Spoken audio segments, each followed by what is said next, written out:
Folks, Black Star Network is here.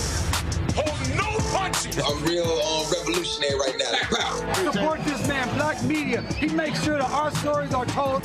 Thank you for being the voice of Black America, Roland. Stay black. I love y'all. All momentum we have now, we have to keep this going. The video looks phenomenal. See, there's a difference between Black Star Network and black-owned media and something like CNN. You can't be black-owned media and be scared. It's time to be smart. Bring your eyeballs home. You dig?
Hey, folks, today is Monday, January 29th, 2024. Coming up on Roland Martin Unfiltered, streaming live on the Black Start Network from Stuart, Florida, where I participated in today's Reggie Jackson Mr. October Foundation Celebrity Golf Classic.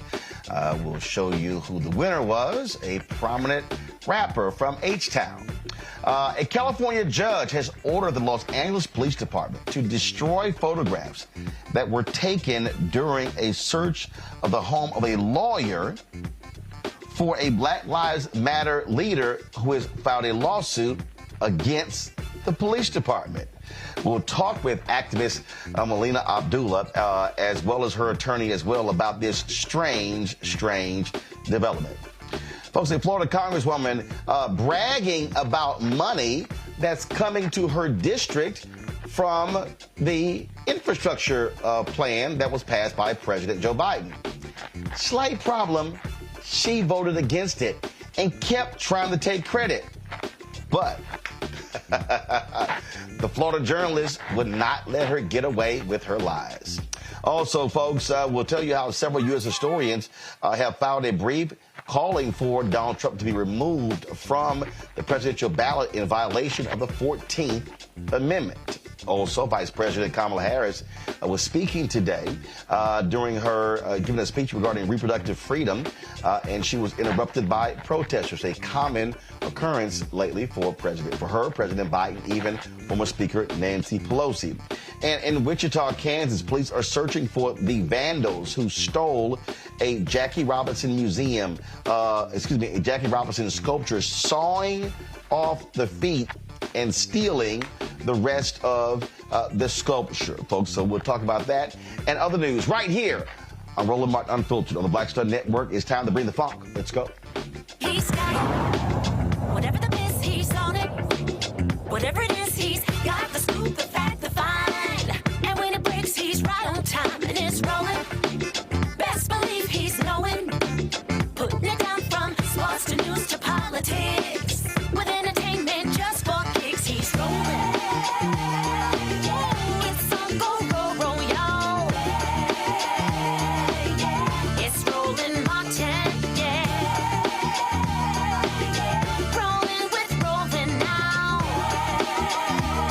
He's funk, he's fresh, he's real, the best, you know he's Roland Martin now.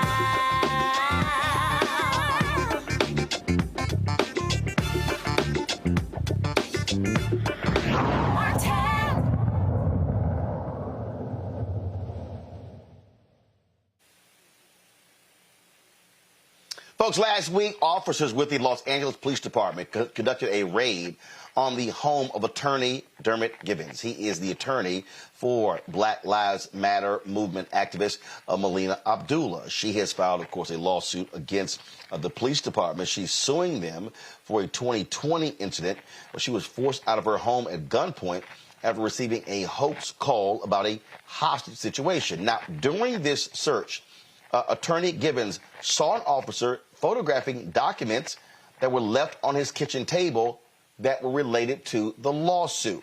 Well, a judge has ordered the LAPD to get rid of the photographs of legal documents that officers allegedly took during the unannounced raid. Joining us right now on Roland Martin Unfiltered is Melina Abdullah and Attorney Dermot Givens. Glad to have both of you here. So, Attorney Givens, I want to start with you. First of all, why was your home being searched? That's the mystery we want to get to. They said it didn't have anything to do with me. They allegedly were searching for somebody who stole something, and they were tracking an Apple AirTag that they said was in my home. None of this. They didn't give me a copy of the warrant. Wait. Hold on. They said they were searching for a person. Yes. And they had the Apple AirTag of said person. No. That's what I asked them. No, they didn't. Well, they can lie, but they told me when I asked, I asked the same questions you would ask. I didn't get an answer. So, okay. So, did they have a search warrant? Yes. Did they give it to you? They gave me a couple pages of it, not the important part. No. So the answer I'm sorry. is no. You're an attorney. I'm sure you've seen a search warrant before. Yeah. So Yeah. what did they leave out? The declaration of what the police said to the judge as to why the judge would sign off on the warrant. That's the lie that we need to find out. What did they say? So that wasn't a part of what they handed you? No. All right. So if they were allegedly looking for a person, did they articulate to you why they were looking for that person? And they said that person stole something? Like what? I don't know. But they showed me the picture of the person, which I assume was in the warrant, but that's not in the part that they left with me. So I can't show that to you.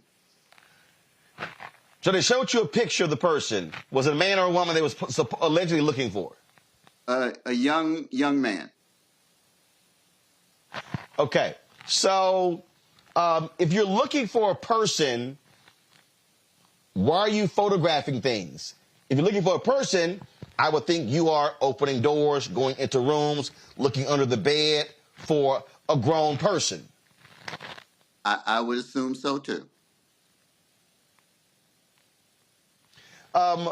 Melina, first of all of this sounds very strange, extremely fishy, especially the part of them photographing items on the table that, just happen to be related to your lawsuit against the LAPD. Yes, it's beyond strange. It's beyond strange. I don't think it could possibly be coincidental that the attorney who's representing me in an LAPD case for them swatting me was essentially swatted himself, and the information that they collected included photos of my case file.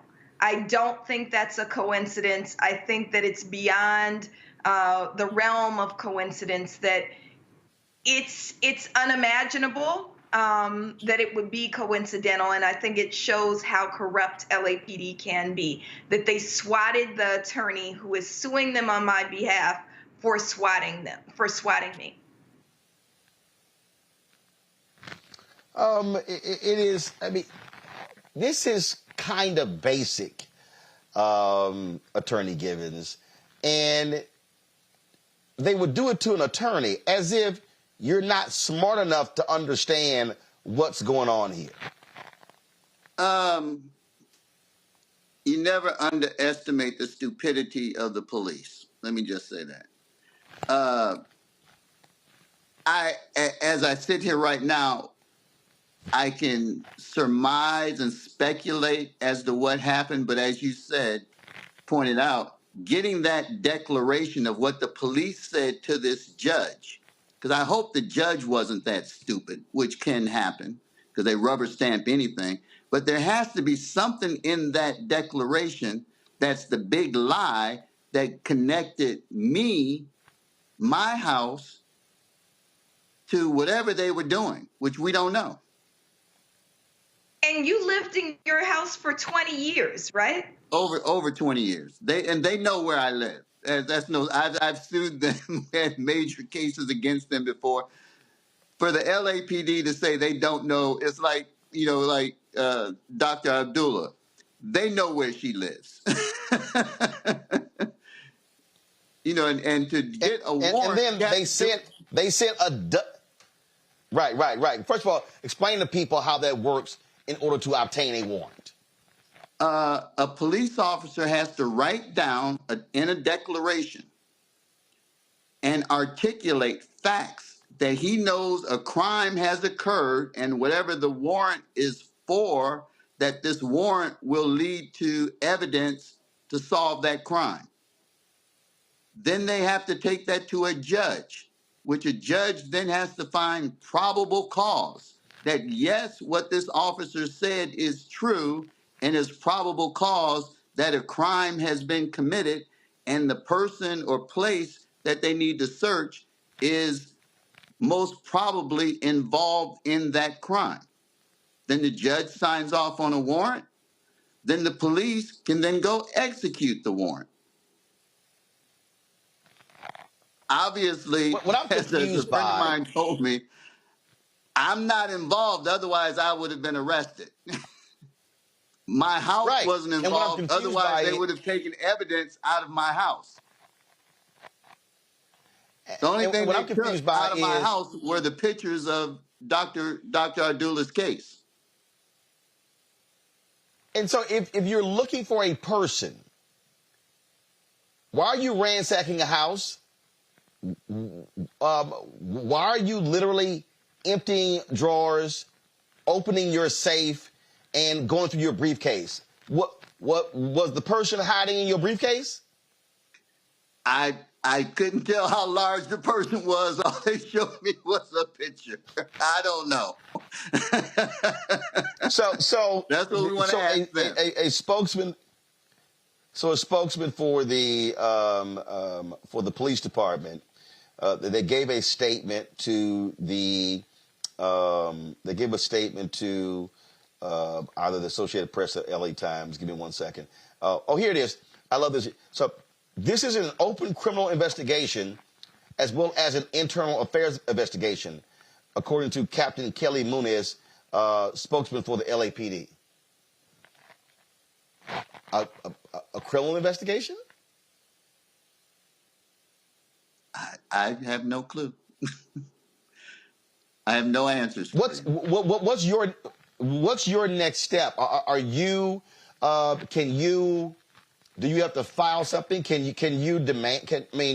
Clearly, if they search your house, they have to actually supply you with the actual search warrant. It's been what, 2 or 3 days, and they still haven't done that. They have not given you the full search warrant. No. And that's what we did on Friday. We went to a judge. Right. And that's when the judge ordered them to give it back. So we'll give them a few days, and then we'll, hopefully they'll turn it over. And if not, would you have to sue them to get it? No, they're under a court order right now to turn it over.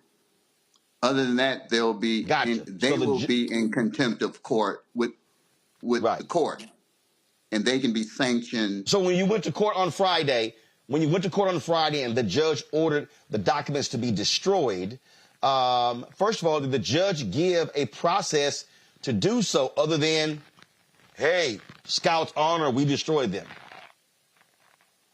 No, and you're mistaken. They're supposed to turn it over, destroy it, and also give me a copy so I can see what the photos were.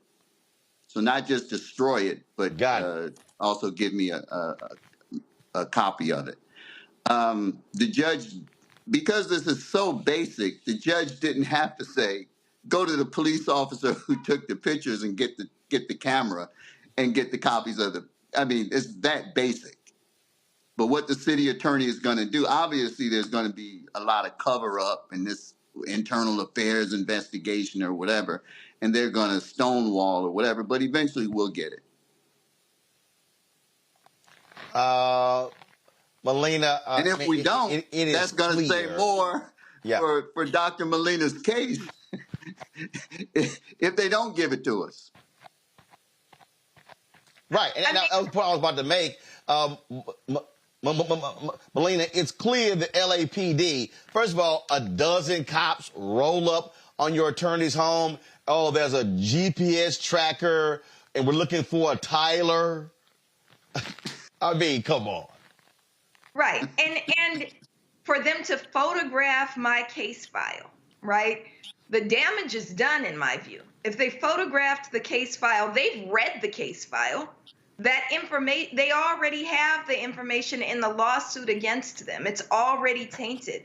I don't really know how we can make this right. We know the history of policing in LA County. We know that LA County sheriffs refused to destroy photos after the Kobe Bryant helicopter crash, right?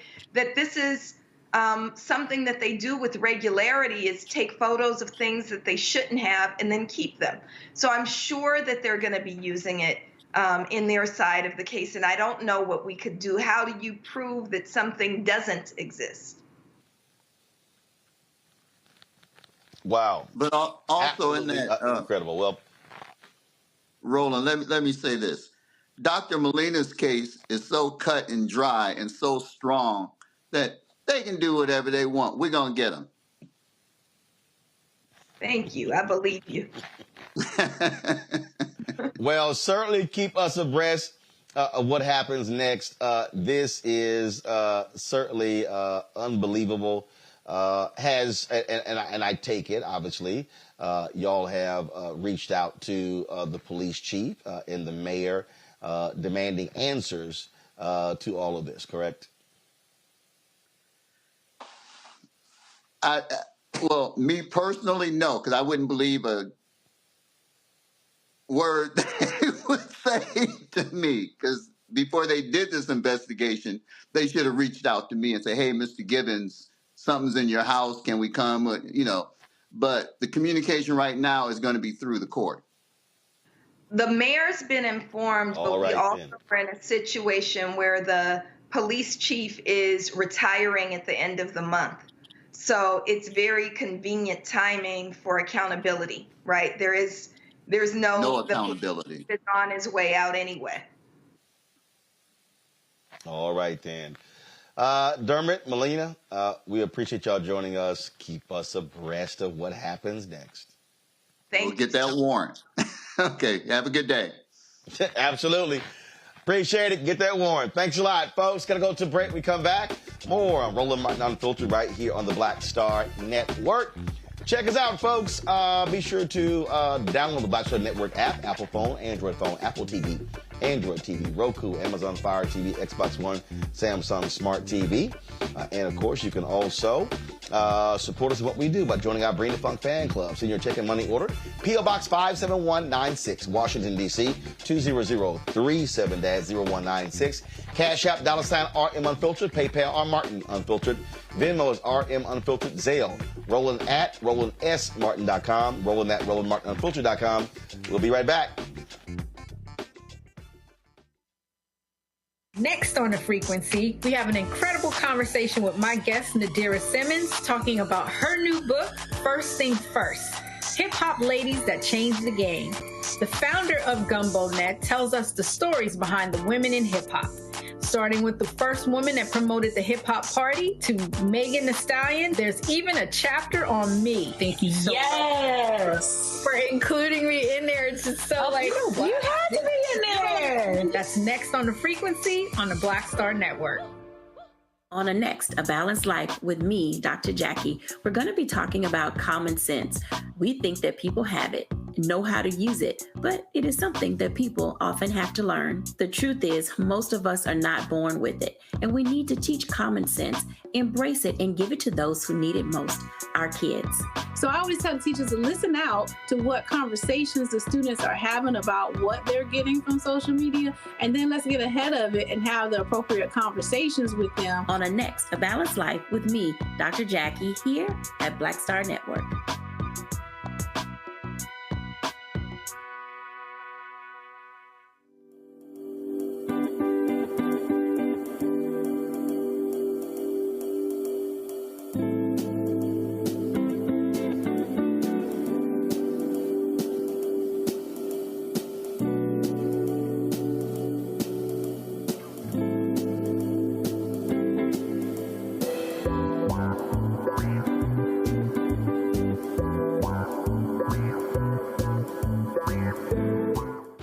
I'm Paula J. Parker, truly proud of the Proud Family, louder and prouder on Disney+.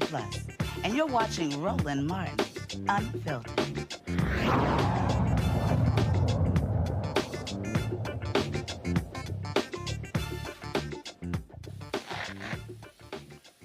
Oh, my God, there is nothing like busting somebody on live television. It's delicious. It's lovely. It's amazing. In Florida, a Republican Congresswoman was thoroughly embarrassed by lying. Maria Elvira Salazar was trying to take credit for infrastructure money coming to her district. Well, Jim DeFeet of CBS Miami station, he was having none of it, and my man took it to her with some basic fundamental facts. This, y'all, is glorious. Last month, you were at FIU and you presented a check for $650,000 to help small businesses at FIU.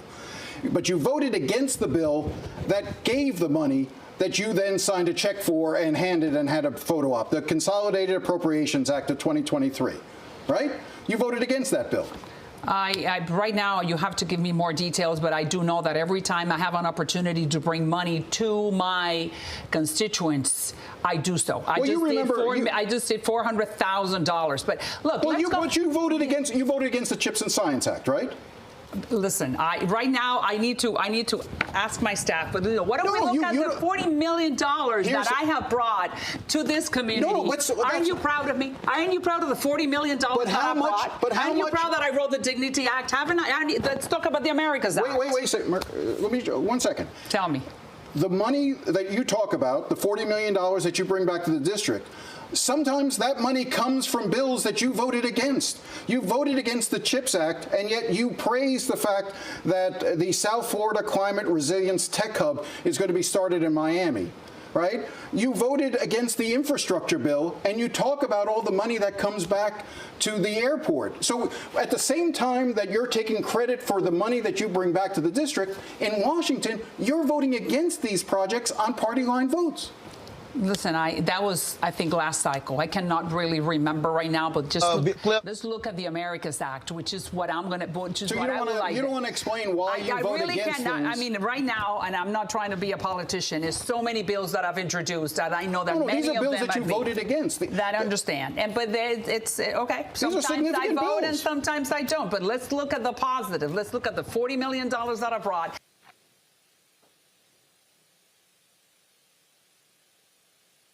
I'm not trying to be a politician. It's so many bills I've introduced. Boom. Introducing a bill is not passing a bill. It's not voting for a bill. And I love, I need to consult my staff. You forgot what the hell you voted for and against? No. What this is Republicans in this country lying and trying to take credit for things that they were against. Same thing happened under President Obama. That first stimulus bill, they voted against it, but were then begging for projects to be funded. No, you don't get no credit for that. Then how does this work? This is how they operate. Transportation Secretary Pete Buttigieg of the Department of Transportation. Same thing happened. He called out Speaker Mike Johnson. People who voted against it show up at ribbon cuttings and stuff. Oh, and how? I mean, none other than the Speaker of the House. I couldn't believe it was Monday or Tuesday. Toured an airport project that I signed off on. With a local member of Congress, and neither that local member nor he had voted for the funding that we're using to build the thing. And, you know, there's many things you could say about that, but one thing you could say about that is it must be a really great project.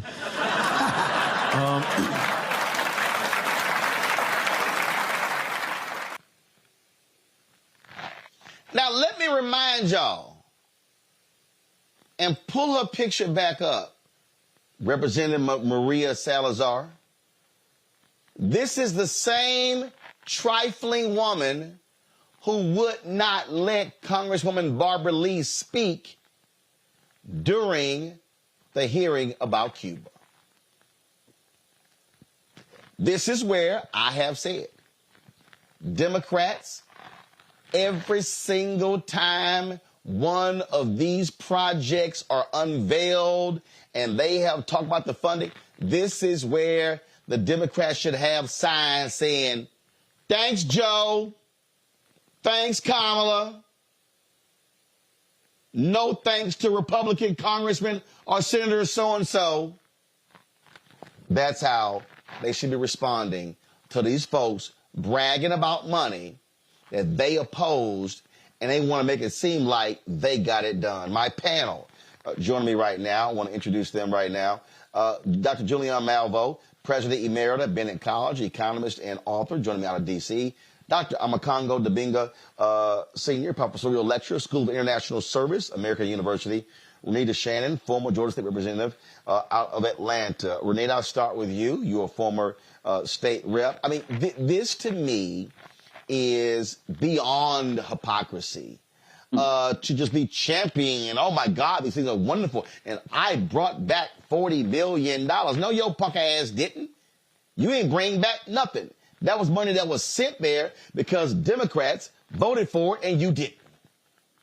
Right. And I'm sure that she, in her mind, knew that she did not vote for the Consolidated Appropriations Act, which is really just a fancy name for the budget. But to be fair, for representatives, it is totally possible for you to forget how you voted on something. And it's possible for you to fight for something and then have to vote for it later. But and the way that happens is because most bills are a combination of sugar and poison, meaning there's some good things in it that you like, but then there could be some poison pill in it that you're just not willing to vote for. And this happens a lot of times when you're voting on a budget because there's so many line items, there's so many things in it that are both a mix of good and bad. But here's the reason why I'm certain that she knew what her voting record was, because Republicans have made a pattern over the last decade or so of always voting against anything that goes for money to actually help people on the ground. So if I were sitting there, and of course I can't remember every single vote that I have taken, I know my overall patterns. And just like when I served in the General Assembly, a lot of times I did vote against the budget because the Democrats were in the minority and the Republicans were always passing these large budgets that were almost always spending all the money on incarceration and growing the police state. So it's like you said, Roland, I feel certain that she knows that she did not vote for this. She just thought that the reporter was not going to be smart enough to catch her on it and not going to check her on it. And she thought she was going to get away with it. And that did not happen. But this right here, Amakongo, is the problem with most, and I'm going to say this, a lot of journalists, okay? A lot of these people we see on television, on radio, they are not smart. They don't do any research. They don't double check. And even some of these national shows, they allow these politicians to come on those shows, lie, make claims, and don't push back. Just like when we called out Senator Tim Scott for going on Fox News and lying by saying, oh, President Donald Trump has done more for HBCUs than any other president in history. His ass was lying. And these folks, and look, we know what's going to happen on Fox News. Fox News, they will let people lie. But what Jim DeFee did here is what every journalist should do. Is like, hold up. Let's run this back. Your ass didn't vote for it.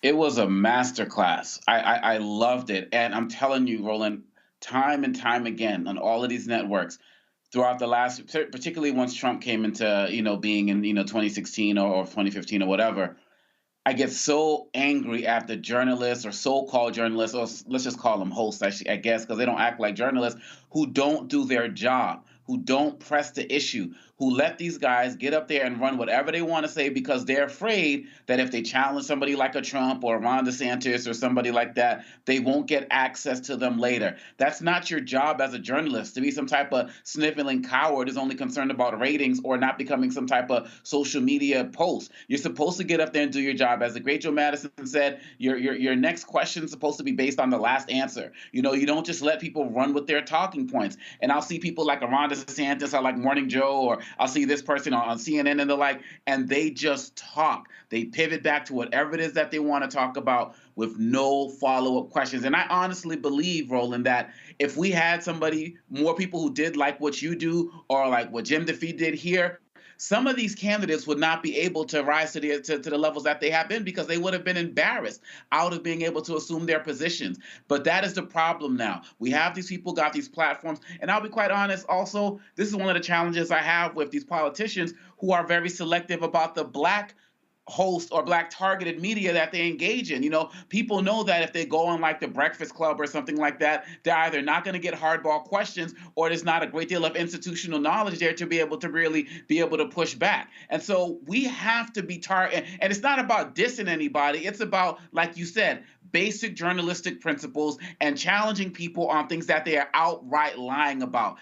Nobody should look at that as a diss or a slam. It's about doing your job. And in this day and age with AI and you know, deep fakes and fake robocalls and the like, there's more misinformation and disinformation than facts. So journalists should use this as a prime opportunity right now to dig down deeper into doing their job and exposing many of these politicians and others types of folks for the liars that they are. So thank you, Jim. But thank you also, Roland, because interview after interview, you don't let anybody get away with anything. And that's why I think some of these guys are terrified of coming on your show, because here, facts matter.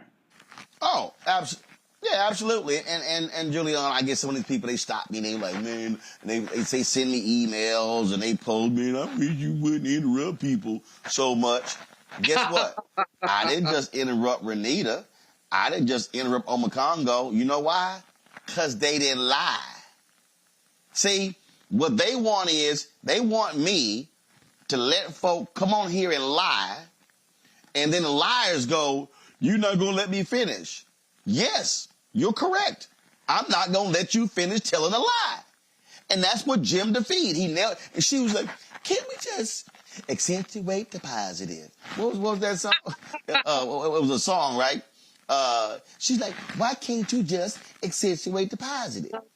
Why you bring all that stuff up? That was something. That what she was saying. She was literally like, I've done some good stuff. You can't talk about the good stuff I've done?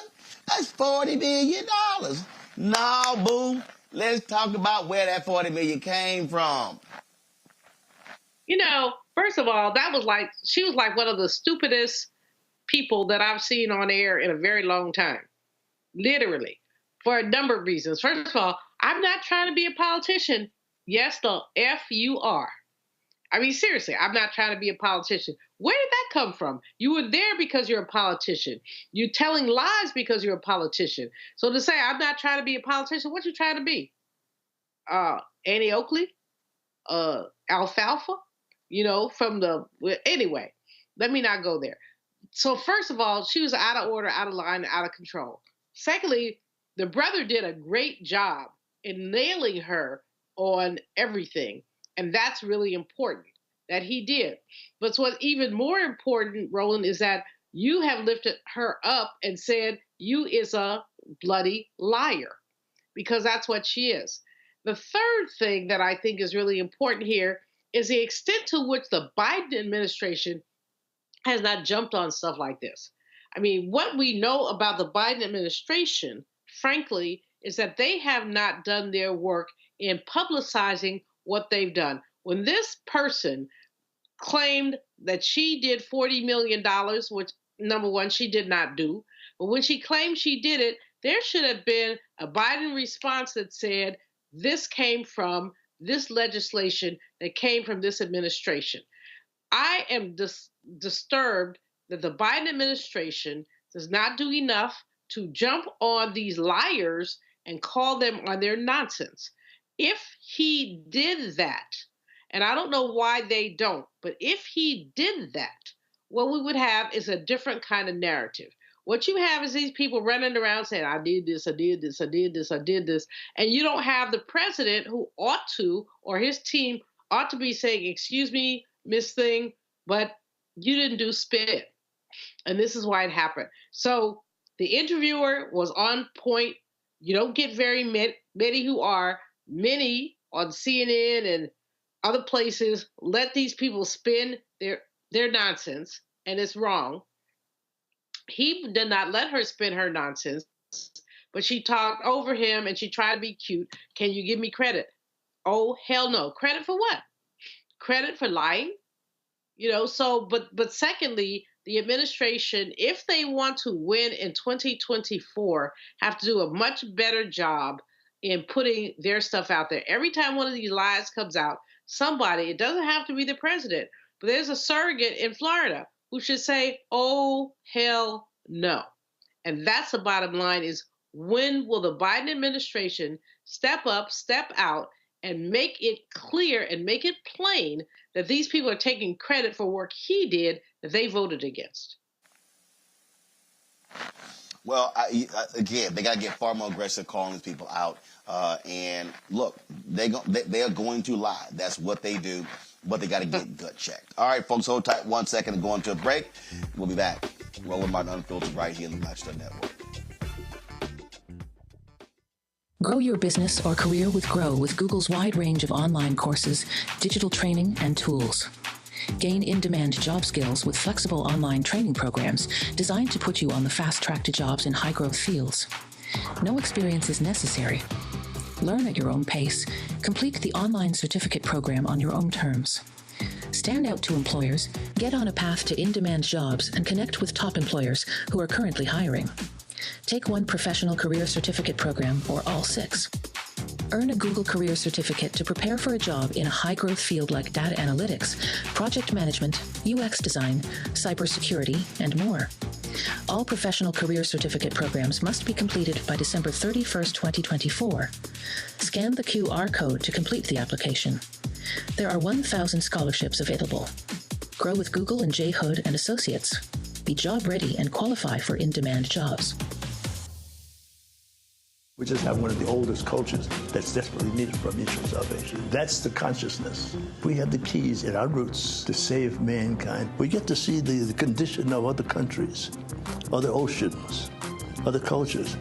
And if we believe in God, a lot of us do, He's telling us if you don't get rid of that stuff that makes somebody superior or inferior and work together for the mutual salvation, everybody's gone.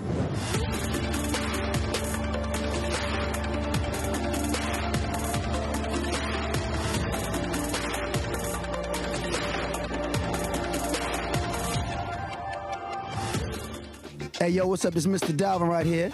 What's up? This is KC. Sitting here representing the JODECI, that's Jodeci, right here on Roland Martin Unfiltered.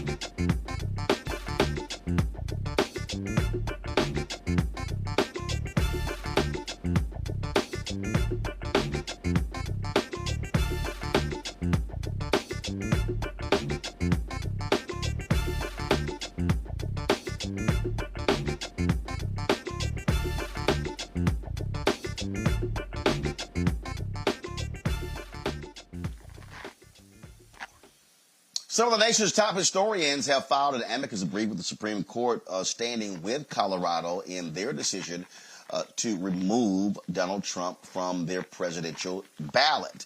The brief argues that the Constitution's insurrection clause applies to the former president.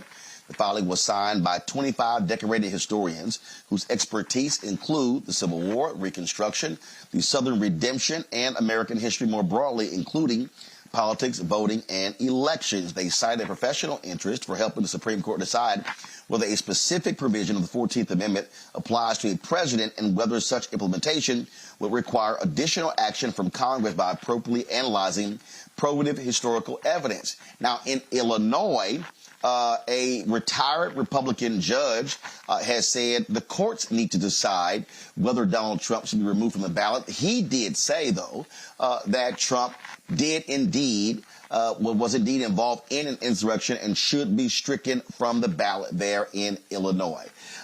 Look, The Supreme Court is going to deal with this on Congo.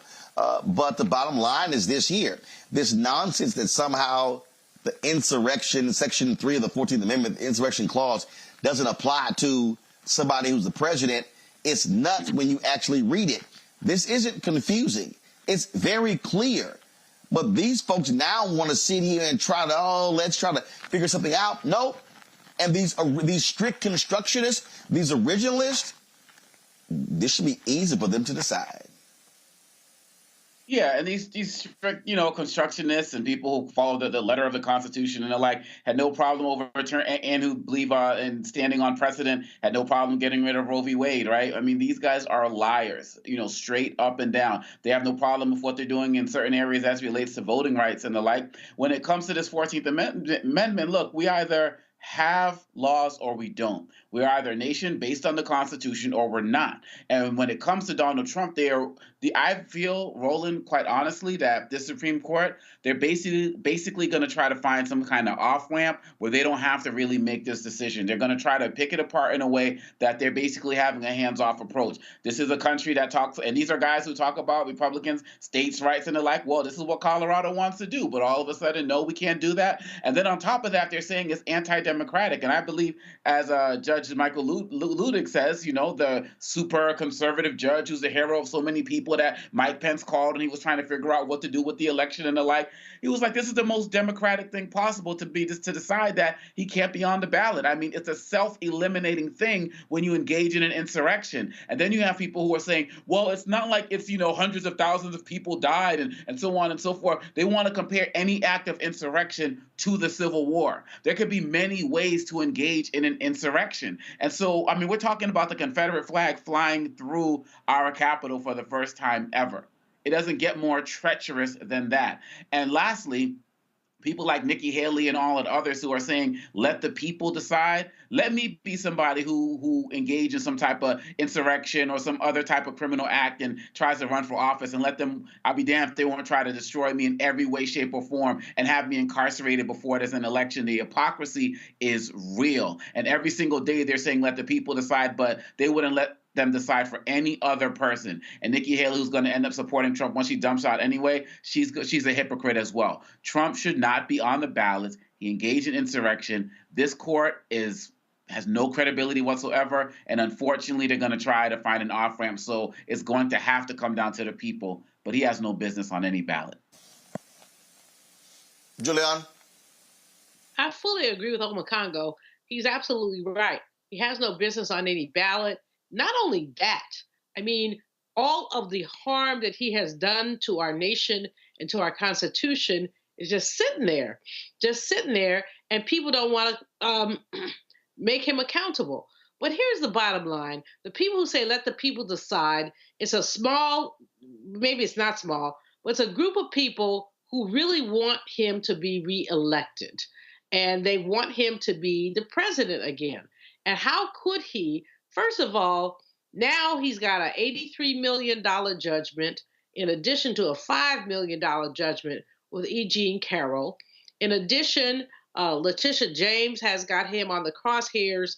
That may take him up to $400 million. We're going to find out that this blazing billionaire really ain't all that. He's a bumbling bully, and that's what we're going to see. And so there's that. And then we look further at it and look at what has been going on. And we look at that, what we see is somebody who has used his bullying status. He's bullied people out of $200, $300, $400. And now he's got $83 million that he has to pay. All I have to say is But bottom line, Omakongo is totally right. I couldn't have spoken it better myself when I say that what we have going on here is someone who is wrong, but wrong, beyond wrong, and should not be on a ballot. Now, the people who, the let the people decide team are going to say, well, he should be on there and let them vote him out. I'm not so sure about it. He's not qualified to be on a ballot based on the 14th Amendment. That's all. And suddenly, the courts and others are being very creative to say, well, yes. And I'm saying, hell no. he shouldn't be on a ballot, and many will balk at it, and he will probably end up on the ballot. But I hope that America has a good enough sense to say, if he's on the ballot, reject this nonsense, reject this nonsense, reject this nonsense. Rita? This entire conversation about whether or not Trump violated the 14th Amendment is a complete exercise in coddling white supremacy. And I say that because it's clear that not only was Trump a part of an insurrection, he actually led the insurrection, which was the largest attack we've ever seen on our Capitol. It was the largest demonstration that we've ever seen as it relates to trying to overthrow the government. And so to even have this conversation, this debate back and forth about whether or not he, violated the 14th Amendment is completely insane, because no part of me believes that had President Obama ever even talked about overthrowing the government, they would have had him arrested immediately and figured out the rest later. And so the twists and turns that majority white people are trying to do in this country to say that he should be allowed on the ballot is nothing more than coddling white supremacy. And last, I'll say this: no elected official should be allowed to be on a ballot for public office if you have been a part of trying to overthrow the government, because that's essentially your job, is to work to uphold the processes and systems that we have all, pretty much decided that we're going to use, instead of letting our decisions be made by who can win fights in the street. I mean, you have to have some sort of way to make decisions as a government, some sort of way to divide up resources. And that for us is called democracy. Trump tried to get rid of that. And so there's no part of me that believes that he should be on the ballot. He should be immediately disqualified across the country. And if he were anything other than a white man, he would have already been disqualified. All right then, folks. All right, going to a break. We'll be right back on the Black Star Network. Next on the Black Table with me, Greg Carr. We look at the history of emancipation around the world, including right here in the United States, the so-called end of slavery. Trust me, it's a history lesson that bears no resemblance to what you learned in school. Professor Chris Manjapra, author, scholar, amazing teacher, joins us to talk about his latest book, Black Ghost of Empire: The Death of Slavery and the Failure of Emancipation. He explains why the end of slavery was no end at all, but instead a collection of laws and policies designed to preserve the status quo of racial oppression. The real problem is that the problems that slavery invented have continued over time. And what reparations are really about is saying, how do we really transform society, right? And stop racial violence, which is so endemic. What we need to do about it on the next installment of The Black Table, right here on the Black Star Network. On the next Get Wealthy with me, Deborah Owens, America's Wealth Coach, the wealth gap has literally not changed in over 50 years, according to the Federal Reserve. On the next Get Wealthy, I'm excited to chat with Jim Castleberry, CEO of Known Holdings. They have created a platform, an ecosystem to bring resources to Blacks and people of color so they can scale their business. Even though we've had several examples of African Americans and other people of color being able to be successful, we still aren't seeing the mass level of us being lifted up. That's right here on Get Wealthy, only on Black Star Network. Hi, I am Tommy Davidson. I play Oscar on Proud Family, Louder and Prouder. I don't play Sammy, but I could. Or I don't play Obama, but I could. I don't do Stallone, but I could do all that. And I am here with Roland Martin on Unfiltered.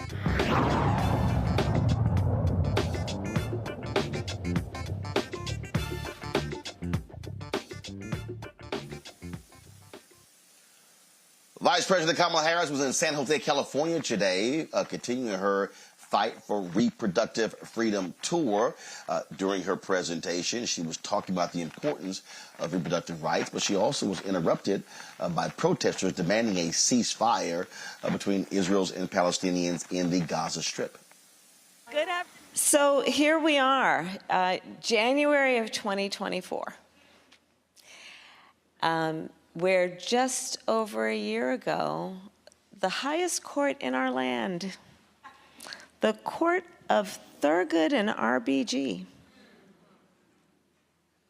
took a constitutional right that had been recognized from the people of America, from the women of America. And thereafter, in state after state, we have seen extremists, so-called leaders, propose and pass laws that would criminalize healthcare providers, some of them literally legislating prison for life, punishing women, making no exception even for rape or incest. You know, I will tell you,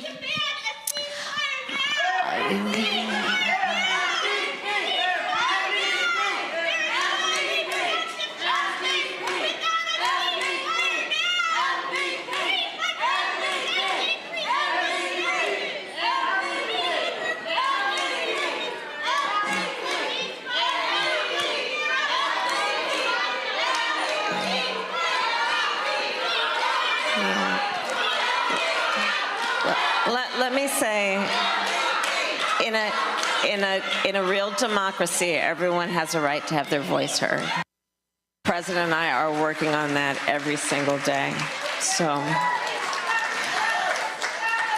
So back to what we were discussing. We are looking at a situation.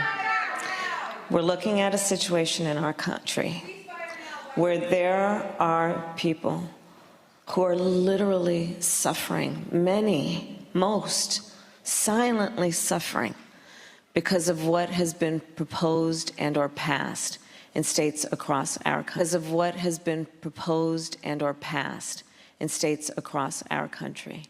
Part of why I'm doing this tour is because I think that more people, not the people here, but more people who may not be here and are not as attuned to what's happening in real time must understand.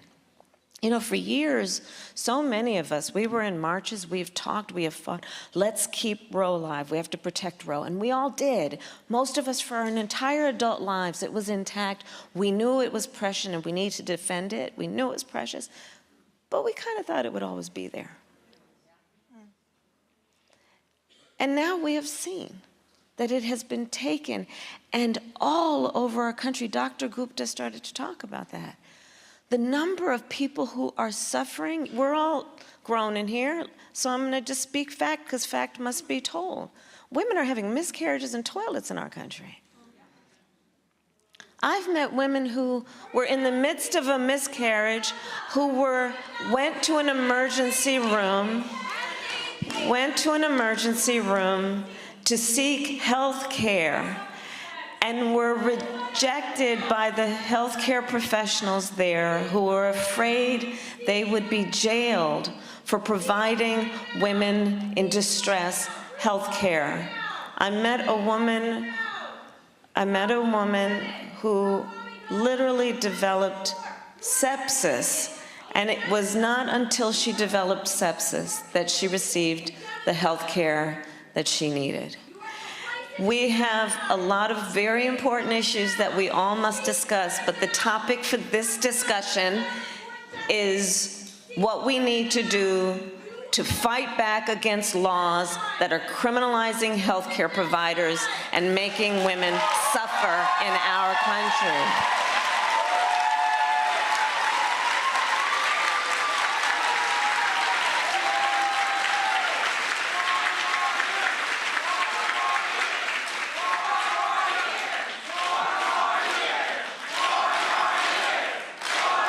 Yes, we are going to win this election.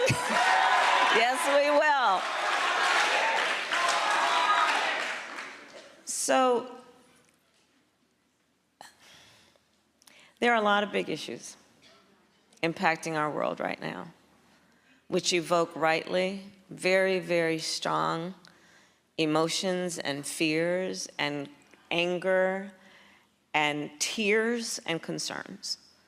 The topic for today here is the topic of what has happened in our country after the Dobbs decision, which took away the right of people to make decisions about their own body and has resulted in extreme harm. And so I'm going to get back to the issue because it's an important one, and we should not be distracted from any important issue. So what we're talking about, what we're looking at in these states, for example, that have made no exception even for rape or incest. Now, many of you, I grew up in California in the Bay Area. Many of you know my career. So you know that I started my career as a prosecutor. What you may not know is one of the biggest reasons why. When I was in high school, one of my closest friends, one of my best friends, I learned was being molested by her stepfather. And when I learned, I said to her, you have to come and stay with us. I called my mother, and my mother said, of course she does, and she came to stay with us. And I decided at a very early age, I wanted to do everything I could to protect women and children from harm. And I specialized for a long time in my career as a prosecutor, including when I was working as AG, on crimes affecting women and children. No exception even for rape or incest. Let's understand what that means. It means that these so-called leaders are saying to a survivor of a crime of violence to their body, a violation to their body, that they don't have the right to make a decision about what happens to their body next. That's immoral. This is what's happening around our country. So when we talk about the layers of harm, be it harm to our democracy, harm to our Constitution, harm to our freedoms and our rights, and we then understand the real harm that also exists every day for individuals who are being denied the health care they need. It's extraordinary, and for that reason, I know we all are approaching this with a sense, yes, of empathy and understanding, but also profound commitment, with a sense of urgency to do something about it, to end the pain and the suffering that is happening right now in real time in our country. In addition to these protesters, 1,000 black clergy are applying pressure to the Biden-Harris administration to also call for a ceasefire. The New York Times dropped their story on Sunday, talking about these pastors and making the point about it is a moral argument that the administration must do more when it comes to the more than 26,000 Palestinians who have been killed. What we're seeing here, Julian, we're seeing this pressure come from different areas. And the Biden-Harris administration has to understand this is going to play a role in the 2024 election. Now, granted, it's early. This is still the end of January. But the bottom line is this here. As this thing continues, politically, this hurts them, and it's hard to make the moral argument when people are being killed. Palestinians are dying. And again, the ceasefire is all about making sure that people on either side do not die. You know, Roland, it's such a conundrum for many. Nobody wants the orange man back in office, but at the same time, they want Biden to be more responsive. And he has not been. And this has come up again and again and again. The piece of the Times is great. Many of the people are people that I know. Dr. Barbara Williams Skinner was quoted as Hale, Dr. Hale, Reverend Hale was quoted, sister friends of long standing. We are all concerned about the extraordinarily oppressive response of Israel to the Palestinians. 20-some thousand people killed. People walking around with white flags, Roland, saying that that's a universal sign of surrender. And even though they're surrendering, grandmas with the grandchild surrendering, and you have them still being shot. There is no rational reason for this. And President Biden has dropped the ball by not condemning this more strongly.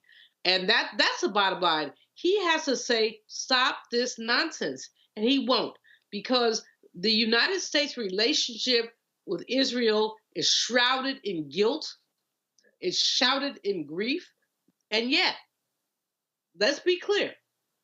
Nobody, and this is an obligatory line that we all run. Nobody appreciates what happened on October 7th. Okay. Now we run the obligatory line. Now let's say something else. These people are in other people's land. They push the people out their land. What do they think that people are going to do? They're going to react. They're going to respond. They're going to be brutal and unkind. But to respond to a factor of 20, is extreme. And to deal with these people is extreme. Black pastors, like Cynthia Hale said in the New York Times piece, she said, they're oppressed and we're oppressed. And that's the connection, is that we all understand oppression. And so no matter what happens going forward, President Biden is risking the support of young people, of young Black people, of people who feel oppressed and wonder why our country, there have been articles that talk about the weapons that Israel is using. We sold them to them. So we are right. So here's the deal that you're facing here, Renita. You have a president that you have a country that is a staunch ally of the United States. You also have a reality that Israel, this attack on Israel, has been called their 9/11. And they are a sovereign nation. So there's a belief by some that, President Biden could just simply say, Netanyahu, stop. But he can't. And so you have this delicate negotiation that is going on. And so it comes to the point of leverage. Now, critics say, hey, fine, guess what? You don't have to sell them or deliver them weapons. And so you have a balancing act that is going on. Your thoughts on, again, the continuing pressure, but also now these 1,000 Black clergy now demanding this ceasefire. Well, I'm glad to see this clergy demanding a ceasefire, because for so long, and Democrats have a tendency to do this, by the way, every election cycle, but for so long, people have just said, it's just the young people who are saying they won't vote, or it's just a small group of folks who are saying that they are not going to vote, or that they are very bothered but what looks like an ongoing attempted genocide. And so now we're seeing that there are diverse voices that are saying, no, this is an actual problem for everyone. Everyone sees this. And although we have not spoken up until this point, we now are speaking to say that we need to have a ceasefire. Now, to your point, the issue that people are having with the Biden administration is not only whatever commitments and that they had previously made to support Israel, but the issue that Biden's got very specifically is, for the last 4 years, we have been told that he can't do very much to move the agenda, his agenda, the things that he campaigned on. But here we see for Israel, you go around Congress twice to help Israel. And so why couldn't this have been something where you say, hey, listen, my hands are tied? And so it calls into question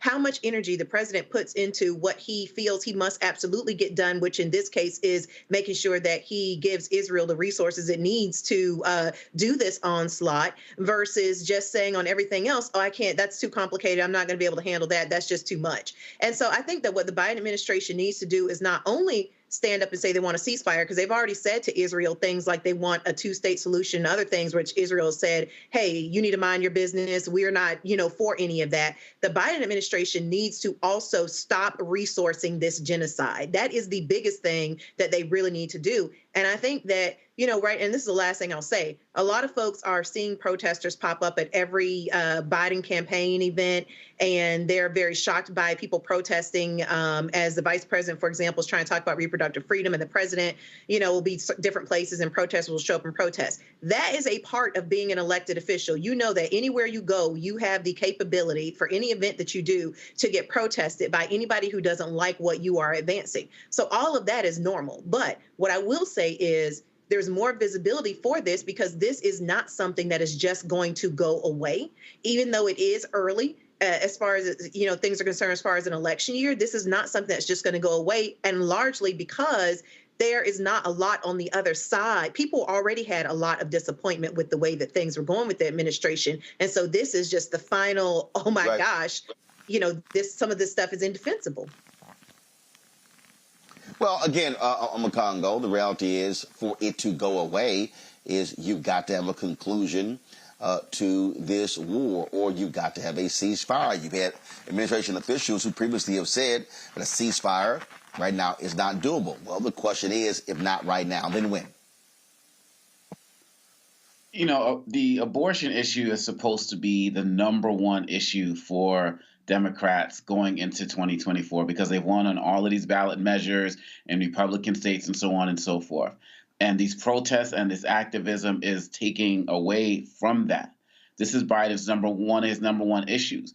The Biden administration, if they really care about dignity and hope and all the things they talk about, they have to start pushing for a ceasefire. And that's going to help them get back on track with their message at these events, because we're talking about it early. But come on, Roland, you think these students who are protesting, they're going to have a lot more time in the summer right before the election. So it's only going to get worse. And so I've heard something a little bit that the State Department and the Biden administration talked a little bit, a hint about they're looking at how to reconsider their weapons program with Israel. That kind of came out today. That little snippet of dropping that they put out, that's a response to these protests. That's a response to this pressure. And so people have to keep up the energy. Look, at one of these rallies, Roland, they called him Genocide Joe. I mean, if that type of stuff sticks, and so the United States, Biden, they have to figure out a way, because the other thing we have to be mindful of is that they can get on a call with people, with government, Netanyahu, and all of these guys in Israel every single day. Who are they talking to regularly in the Islamic community? Over there or over here? In the civil rights community, people like Reverend Al Sharpton and others have President Biden's attention. Who is that person for the Muslim community, or those people for the Muslim community? I don't think he's talking to Rashida Tlaib, who the House censured. You know, so these are people who are supporting the rights of Palestinians, do not feel like they have a voice with the Biden administration. And if he was more proactive in giving people who are supportive of Palestinian freedom and a Palestinian state an active, visible voice, you would not see as much of these protests. And so the Biden administration has a lot to do to get a fix on this, starting to look at how they handle the military relationship with Israel in terms of sending them these weapons. One Israeli administrator said, or a government official said, we can't do what we're doing without the United States support. If we don't get it from them, we're toast. But lastly, Roland, the thing that hasn't been mentioned today, because we've talked about it before, is now the United States is starting to get drawn into it physically, as it relates to, we just lost 3 troops in Jordan with that drone strike, and several others were injured with traumatic brain injuries and the like. And so now the United States is being drawn into this regional conflict, and he's got to get a hold on it. Hold tight 1 second because we come back. The names of those 3 U.S. Service members have been released. All 3 are from Georgia, and we'll share those with you when we come back. Roland Martin Unfiltered right here on the Black Star Network. Be sure to support us in what we do by joining our Bring the Funk fan club. Send your check and money order to P.O. Box 57196, Washington, D.C. 20037-0196. Cash App $RM Unfiltered. PayPal R Martin Unfiltered. Venmo is RM Unfiltered. Zelle Roland at RolandSMartin.com. Roland at RolandMartinUnfiltered.com. We'll be right back.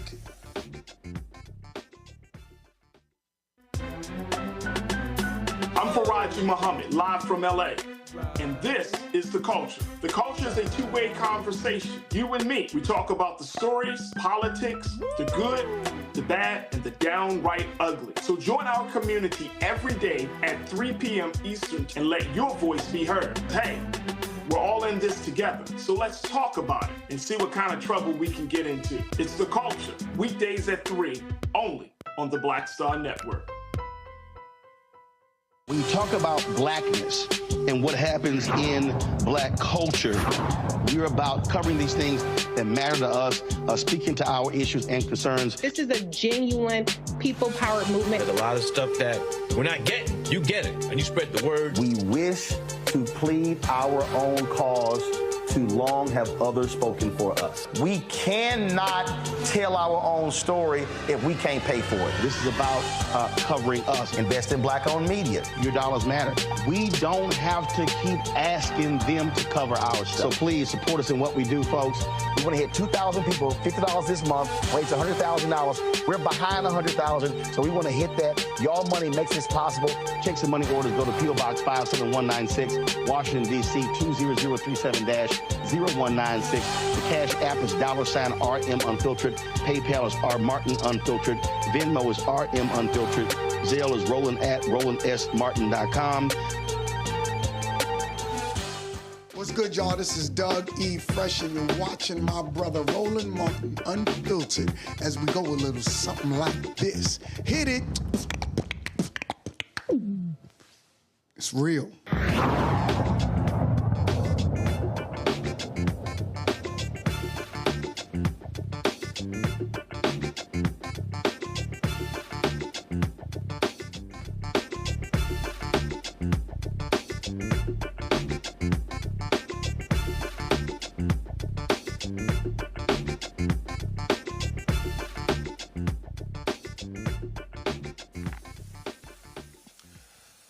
Folks, the United States military has released the name of 3 service members who were killed in a drone attack in Jordan.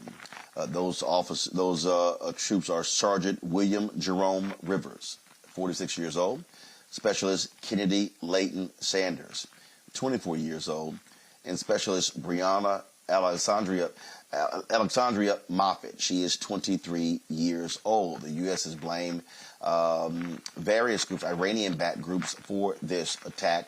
The Pentagon said it carried the footprints of Hezbollah. Wall Street Journal has an article saying that U.S. Defense Forces did not respond to the drone attack because they mistook this drone as an American drone. There have been people who have been critical of the Biden-Harris administration, saying they caused these deaths. Donald Trump has been quite vocal about it as well. But if you look at the number of people, service members who died during the tenure of of Donald Trump, it's a lot, much higher than that have died under Biden-Harris. And so, again, these soldiers, we mourn them.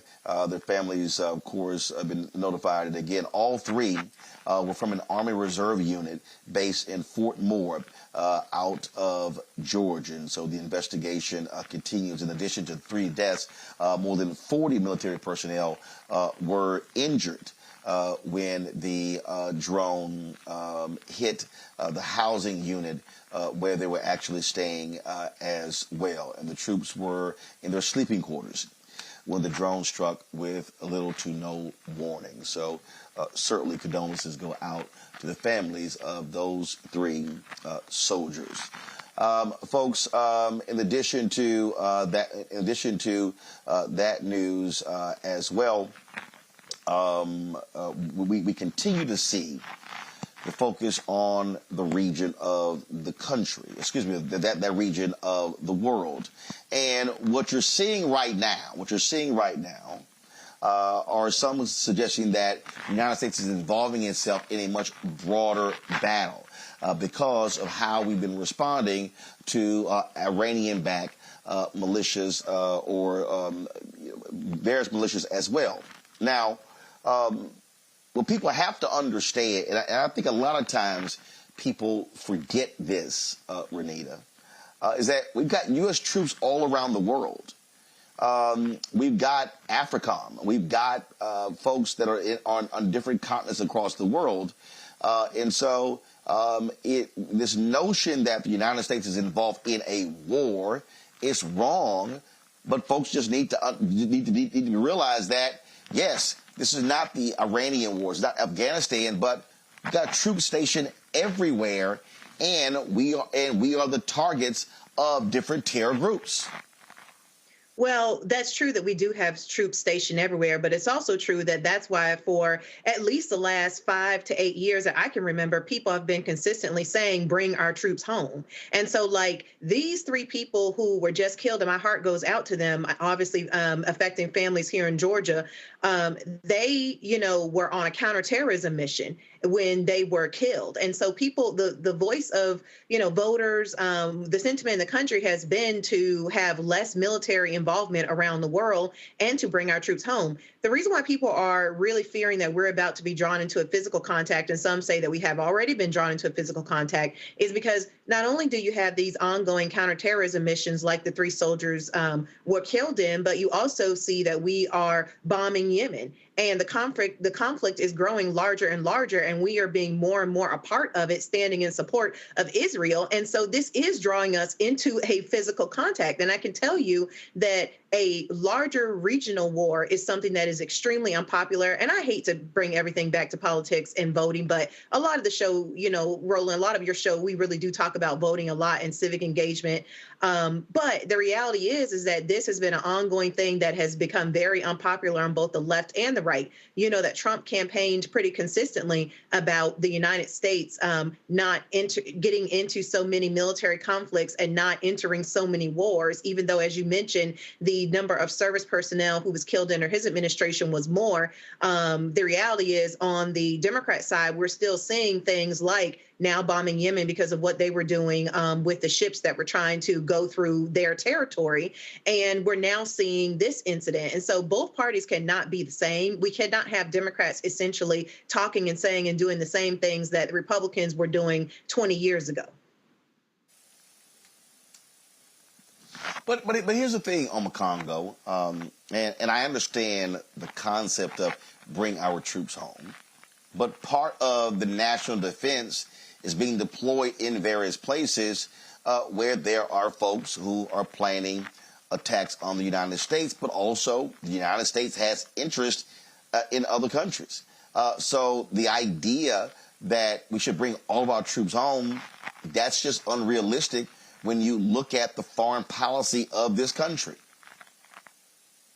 I've done over the last maybe 15 years or so, I've partnered with the State Department on several projects, and some of these projects have been designed with going into some of these countries and preventing the growth of child soldiers, preventing the growth of people who would join armies that may become extremists and, hurt local as well as our interests here in the United States. And some of these countries that I've gone to, Niger, Central African Republic, Mali, and some of these places, I've had to be escorted, but, in armored vehicles, military vehicles to go and do some of the work in some of these spaces with the young people. My point in bringing this up is that in these situations, one of the things I've noticed each time is that the countries where the United States have stronger relations are countries where they engage the public outside of military operations. So when they're engaged in civil service activities, when they're involved in community building activities, those are the types of activities that do more as it relates to counterterrorism operations than responding to things with physical might. And I've been in countries where the interactions between the U.S. military and the people on the ground has not been solid. And I can see the animosity and the tensions there. And so we have to understand that this whole idea of diplomacy, it's not either or, it's both and. But the first aspect of it has to be the humanitarian side. It has to be the engagement. It has to be let us work and build with this community. And under Trump, that was gone. I was in Rwanda when Donald Trump brought up his shithole country comments, and members of the U.S. embassy had to be brought in to answer to the Rwandan government about what was going on. Trump didn't give a damn about those types of things, and the Biden administration is doing a better job of it, but not good enough. It needs to do more if it wants, especially now as people are looking at the United States giving Netanyahu basically a bear hug and walking side by side with Israel. That's not resonating well with many other countries around the world, not just black and brown countries, even some of the European nations as well. And so again, the Biden administration is drawing itself into problems that it does not directly want to be a part of, but it's about to be. So this is a really good time for them to really start to look at what's happening, because look, I didn't even know that these 3 soldiers were black. So that's going to also affect his support here. So support's being challenged here in the United States, and is also being challenged around the world for things that Biden did not directly start, but he has the power to directly change the course if he would actually start to listen to those of us who are calling for a more moral mindset in dealing with these conflicts. Julian? I'm just saying, because Obakongo is raising some really important issues. We put ourselves out there as a world leader. We're the leader of the world. And what does that really mean? If there are, if we call ourselves the champions of democracy, but number one, we don't have it at home. And number two, we only champion it episodically abroad. When we look at what's happening in Israel, with Netanyahu, we're allowing him to get away with, frankly, more than murder, almost genocide. And it's because of our blind loyalty to Israel. I understand the loyalty, but at the same time, I understand that many, many people have been pained by this loyalty, and President Biden will have to answer for it eventually. But it's more than Israel and Netanyahu. It's really about us calling ourselves a world leader, and we're not leading. What we're doing is doing pragmatic politics that don't have any moral certainty and any moral foundation. And I think that that's really important. So as we move into, it's not just about the election. I mean, if the orange man is elected, it will be a tragedy. But at the same time, if President Biden is reelected, it will be a tragedy if he does not change his ways. What really we're looking at here, when we talk about the possibility of global conflict, I fear. I was talking to my 37-year-old nephew, and he said, I fear that we're at the brink of World War III. In other words, the fact that there's so much going on that will involve the United States. 3 Black people from Georgia eviscerated because of what's going on. What, why is our Congressional Black Caucus silent? Why are so many silent? What should we be saying about the direction of our nation? We have a lot of work to do, and we're not going to get it done by November. But by November, President Biden has the opportunity. But the Black Caucus is not silent. I mean, you literally have members that have been very vocal about demanding a ceasefire. So, I mean, so the Black Caucus is not... Roland, but not members, but not the crew. They often come out with a unified statement. Have they done this time? You may know. You know more. You probably don't have a unified.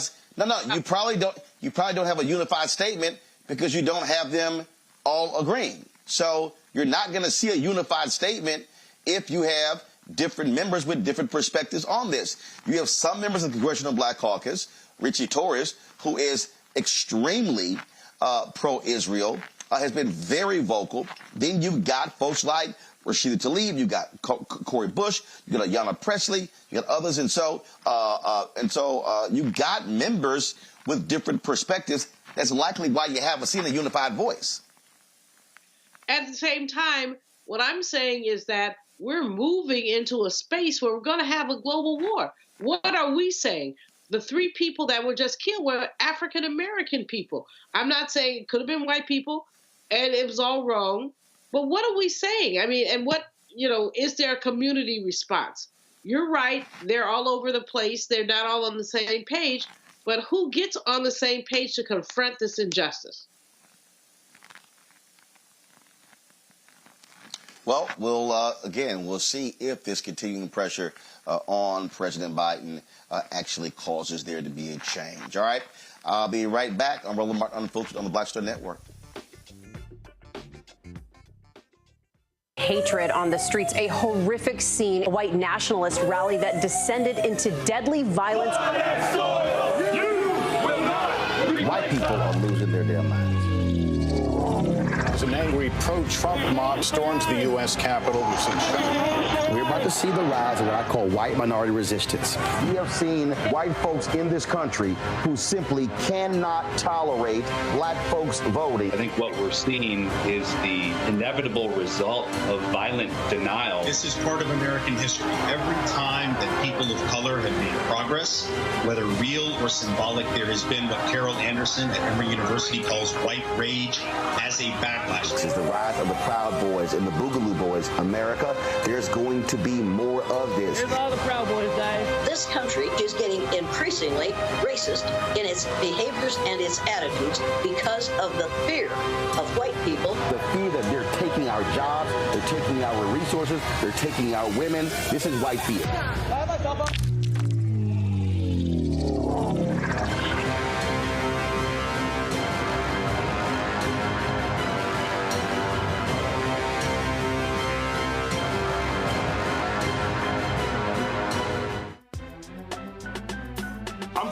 Muhammad, live from LA. And this is The Culture. The Culture is a two-way conversation. You and me. We talk about the stories, politics, the good, the bad, and the downright ugly. So join our community every day at 3 p.m. Eastern and let your voice be heard. Hey, we're all in this together. So let's talk about it and see what kind of trouble we can get into. It's The Culture, weekdays at 3, only on the Black Star Network. Me, Sherry Shepard, and you know what you're watching, Roland Martin Unfiltered.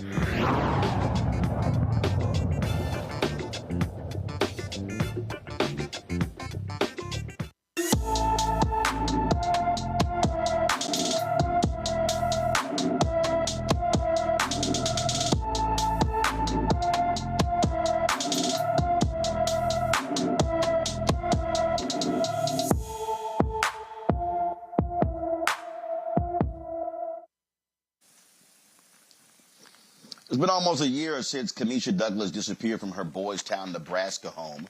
The 15-year-old, who was last seen on February 19, 2023, is 5 feet 4 inches tall, weighs 140 pounds, with black hair and brown eyes. Anyone with information about Kamisha Douglas is urged to call the Boys Town, Nebraska Police Department at 402-498-1170, 402-498-1170. Folks, in Wichita, Kansas, police there are looking for the individuals who cut down the Jackie Robinson statue at a local park, only leaving the bronze shoes. Police say the theft, which was caught on surveillance video, happened on Wednesday. A truck is driving around the area where the statue is located just before midnight. Later, a few people are seen walking around the area. The suspects approach the statue and remove it from the base. The truck then re-enters the scene and backs up to the statue. The suspects were then seen loading the statue into the back of the truck before it took off just before 12:20 a.m.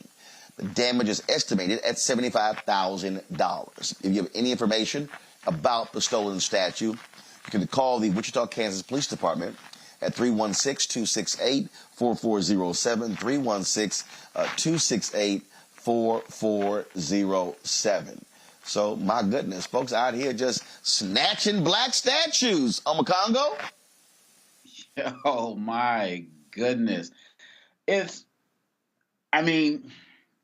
Wow. Like, what's the plan here, right? Because you got two things. You can either think people who are going to try to sell it. I don't know, people are going to try to buy a damaged statue. Or you got these racist folks out there who are going to try to defame it in some way, shape, or form. I remember I was speaking at a school once, and they suspended a kid because, he took a cardboard cutout of Obama and he hung it, with a noose, right? So we always have to make room for these types of projects as well. But I don't really know where to go with this. I'm hoping that there's more cameras out there that will get out there and find these individuals, because it's very concerning. But in any way, shape, or form, regardless of who did it, it's another black great, having their statue destroyed or defaced. I'm thinking about the Emmett Till memorials, that regardless of what people do, whatever people put up, they're constantly attacking them, and they have to add more barriers, to protect it from the haters and the racists out there. And it's just really sad and unfortunate, because in this day and age when people are applauding us taking down Confederate statues and the like. I'm hoping that this isn't the sign of some type of, backlash, or we should say, white lash going against statues of Black people that are up there, that are up as well, with some type of false equivalency. And so I'm really interested to see who did this and why, and also making sure that they're punished to the fullest extent of the law, because it's disgraceful and despicable. I mean, look, it just makes no sense. It's crazy. And last thing, Renita, you want to do is have to slap, put a cage around the dadgum statue. But hopefully these folks are caught and the Jack Robinson statue is returned. Right. It makes absolutely no sense. And I think that we will see some sort of resolution to this soon. The reason why I say that is because I did read that city officials have already alerted the salvage yards that if they see this come in, anybody trying to sell it or do anything with it, to let authorities know. And so I do think that we'll see some sort of resolution to this, because now that everybody is aware that this happened and people are on the lookout, what could anyone possibly do with this? It's going to be hard to sell it because everyone's looking, for this statue. Everybody's aware of what happened. So I think we'll see some resolution soon. And I suspect that once we find out who took it and why they took it, we probably will still be in the dark as to this not making any sense even after these folks are caught. Pretty bad there, but it's just par for the course for what it means being Black in America, Julianne. This is called erasure. It's called attempting to take our presence away from us. This makes no sense whatsoever, as both Rita and Obakongo have said, no sense whatsoever. But basically what does make sense is that we're sitting in a place of extreme anti-Blackness, where that statue was an affront to somebody. And our existence is an affront to somebody. And that's why, Roland, in your book, with the book about crazy white people, White Fear, they cannot stand our excellence. And that Jackie Robinson was nothing more than excellence. And our excellence refutes all of their nonsense. But it doesn't make any sense, except for in the context of a Ron D. Satan, who has just said that sociology is not a required class in state-supported Florida universities, which there's so many things that rain down on anti-Blackness. I hope they find the people. They will. You can't get rid of a big old statue like that. I hope they find them. I hope they're punished to the full extent of the law. But more than that, I hope that we use this as a teachable moment. Who could be against the amazing legacy of a Black man who basically shattered every barrier? Well, who could be against it? Folks who did not think we ever had the capability of doing that. I am repulsed, and I think we all are, about this. But at the same time, let's make this a teachable moment. All right, folks, right now, though, we're going to go to a break. We'll be right back. Roland Martin Unfiltered on the Black Star Network. Next on the Black Table with me, Greg Carr. We look at the history of emancipation around the world, including right here in the United States, the so-called end of slavery. Trust me, it's a history lesson that bears no resemblance to what you learned in school. Professor Chris Manjapra, author, scholar, amazing teacher, joins us to talk about his latest book, Black Ghost of Empire, The Death of Slavery and the Failure of Emancipation. He explains why the end of slavery was no end at all, but instead a collection of laws and policies designed to preserve the status quo of racial oppression. The real problem is that the problems that slavery invented have continued over time. And what reparations are really about is saying, how do we really transform society, right? And stop racial violence, which is so endemic. What we need to do about it on the next installment of The Black Table, right here on the Black Star Network.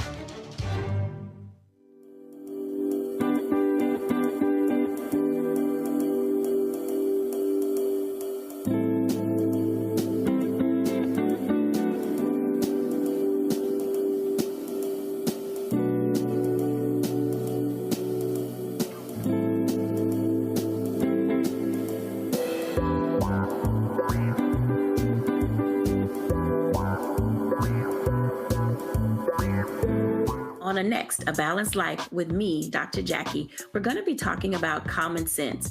We think that people have it, know how to use it, but it is something that people often have to learn. The truth is, most of us are not born with it, and we need to teach common sense, embrace it, and give it to those who need it most, our kids. So I always tell teachers to listen out to what conversations the students are having about what they're getting from social media, and then let's get ahead of it and have the appropriate conversations with them. On the next, A Balanced Life with me, Dr. Jackie, here at Black Star Network.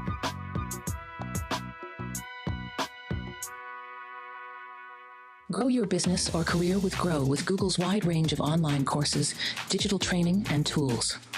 Gain in-demand job skills with flexible online training programs designed to put you on the fast track to jobs in high-growth fields. No experience is necessary. Learn at your own pace. Complete the online certificate program on your own terms.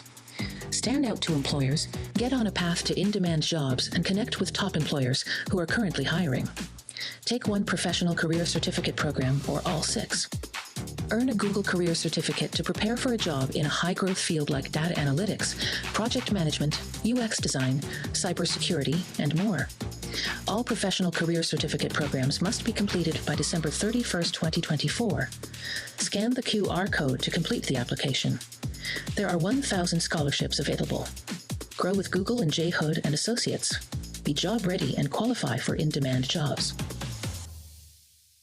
Hi, everybody. I'm Kim Coles. Hey, I'm Donnie Simpson. Yo, it's your man Deion Cole from Blackish, and you watch Roland Martin, Unfiltered.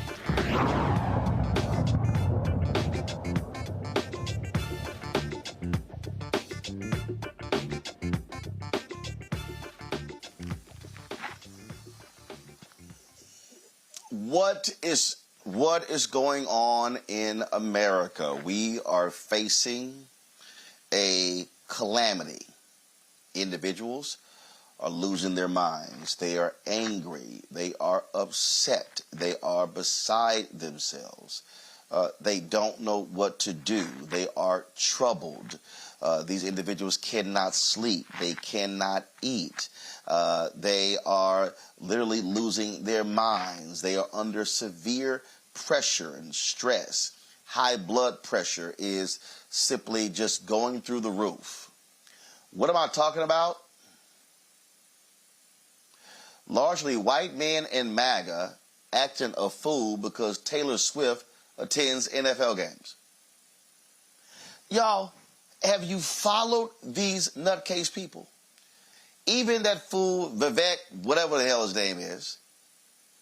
Oh, the NFL, there's a conspiracy in the NFL to rig the Super Bowl in order for us to see the left-leaning Taylor Swift. Do you know how nutty these people are? How many times do we watch NBA games and they will show a celebrity sitting courtside on the front row? Numerous times. But oh my God, what in the world is going on? Because, Taylor Swift. They now are making this thing, y'all, out to be about politics. My goodness, Taylor Swift, and she's gathered these young girls, and they're now registering to vote. And then, my goodness, Travis Kelce, what must we do because he took the vaccine? These people, they are indoctrinating our children.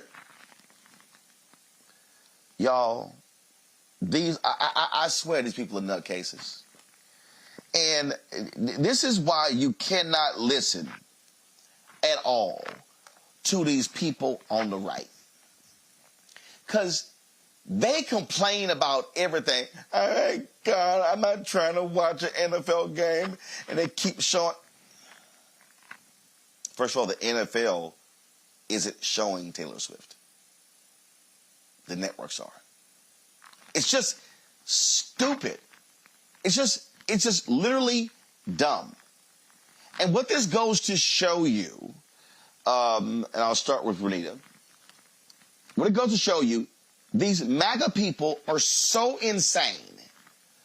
They are so out of control that they complain and whine about everything. I mean, everything.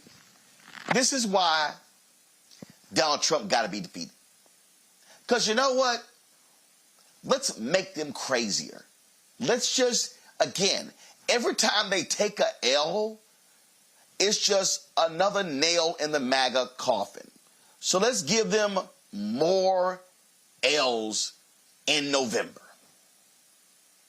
I am not surprised that they are creating a conspiracy theory around why Taylor Swift is at NFL games, because we know that they are a huge fan, the MAGA crowd, of QAnon and conspiracy theories in general. I mean, this is partially what led them to do January 6th. This is also what led them to be a part of unmasking Pizzagate, as they called it. So these people love conspiracy, so I'm not surprised that they've now gotten one in relation to Taylor Swift. But the thing that I think about this is, you know, year after year, we're being told that NFL is losing support, losing money. Less and less people are fans of professional football. Every year we continue to see these reports talking about the decline of the NFL.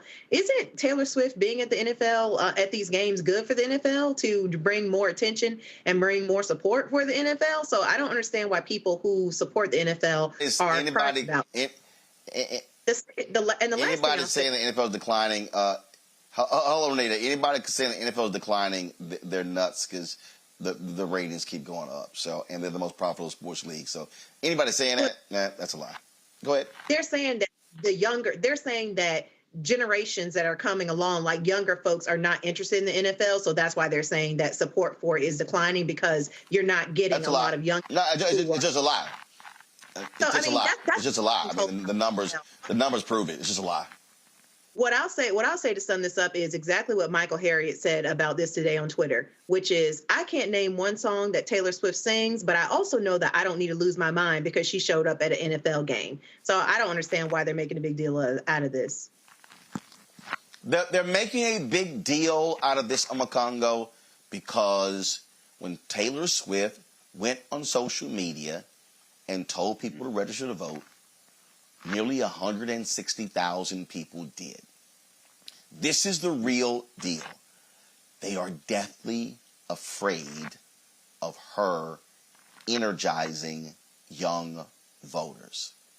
And this, Amakongo, for me, is why I would absolutely love to see Taylor Swift and Beyonce and every major entertainer using their voices and platforms, urging folks to vote. She's also anti-Donald Trump.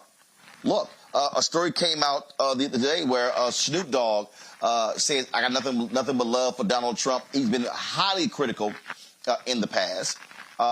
He was thankful that Trump pardoned Michael Harris, one of the co-founders of Death Row Records. But again, that's what they're afraid of. They are afraid that Taylor Swift and her army of Swifties, that she is going to organize and mobilize them to vote in a massive way. That's why they're losing their minds. And yes, I do, and I do know one Taylor Swift song, "Shake It Off," because I took my kids to see Sing, and that was one of the movie songs in it. So yes, and you're absolutely right. And it's not just Taylor Swift; it's the Barbie phenomenon, you know, that got played in the Oscar nods, and you know that type of empowerment narrative as well. What I appreciate about Taylor Swift is that, you know, she is somebody who understands her power. And she understands her power to be able to galvanize people. And I'm hoping that, you know, more of that will be done as we get closer to the election. Like you said, registering, you know, thousands of people to vote just by an Instagram post and the like, you know, being critical of Trump in the past.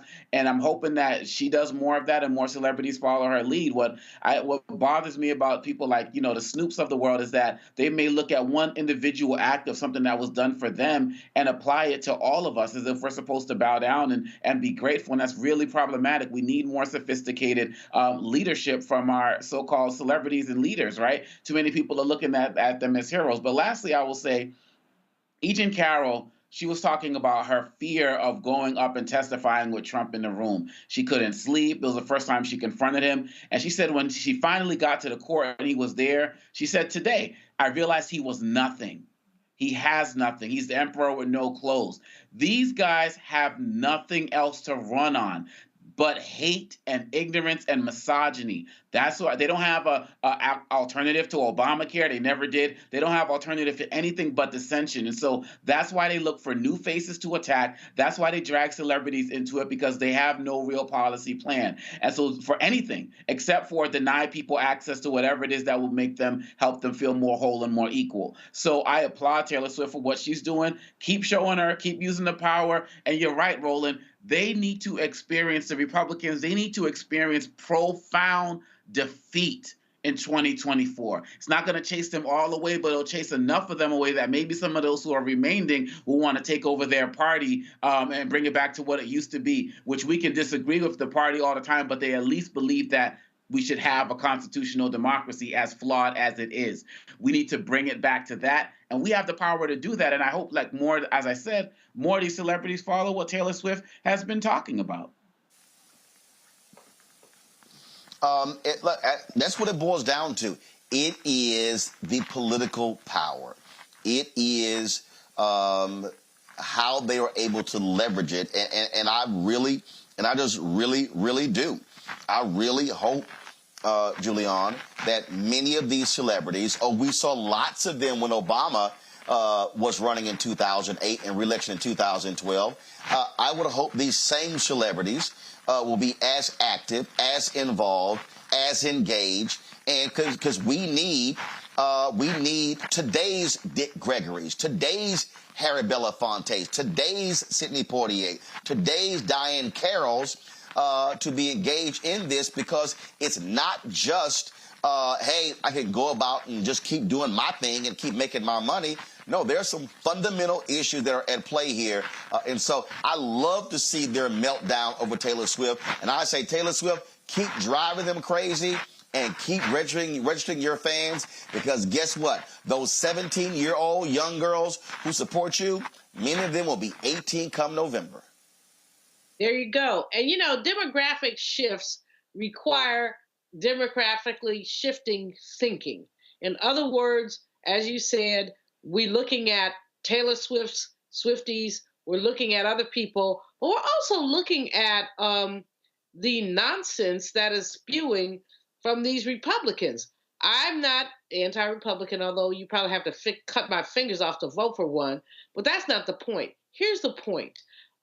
Do we want a democracy, or do we want something else?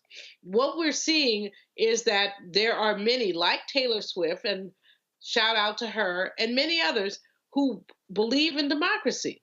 They don't necessarily believe in everything that we believe in, but they believe in democracy. And so what's going to happen as we move ahead and as we think about this 2024 election? Demographic shifts may mean that people will shift their alignments. People will do things differently. And we hope that they will. We hope that people will look at what's going on. And so these, insane people, you're the expert on insane white people, but these insane people, they're mad because Taylor Swift showed up and gave her boyfriend a kiss and said a couple of things. Give me a bloody break. What she's doing is, like we all say, just do you, boo. And so she's doing her thing. And what we need to do is make sure that others do their thing. You call the roll with Harry Belafonte and so many others. But my question would be to the younger generation, where are the young rappers, artists, activists who are coming out and saying, register to vote, do your thing? Unfortunately, too many young people are sick of the political process. But that's because they don't know the political process. We've gotten rid of civics in education, so people don't know. People are mad at Biden because he didn't do da-da-da-da-da-da-da-da, but he can't do it by himself. He needs a Congress. So if we want things to change, we need a Biden to have a Congress that can help him, a Senate that can help him. The orange man is going to fall on immigration and say, oh, he couldn't do it. He could do it if the Congress would cooperate. So that's a story that we need to tell. We need to beat that drum and say, come on now, we cannot have change unless we have an aligned Congress. All right, folks, over the weekend, the Super Bowl was set. Baltimore lost to Kansas City, and the Detroit Lions, they lost to San Francisco 49ers. And didn't I call that on Friday? Didn't I say that it likely was going to be 49ers and the Chiefs in the Super Bowl? I think I called that. Well, guess what? There are two people who had a split household. So Jamel Hill, who's from Detroit, loves Detroit, but she grew up a San Francisco 49ers fan.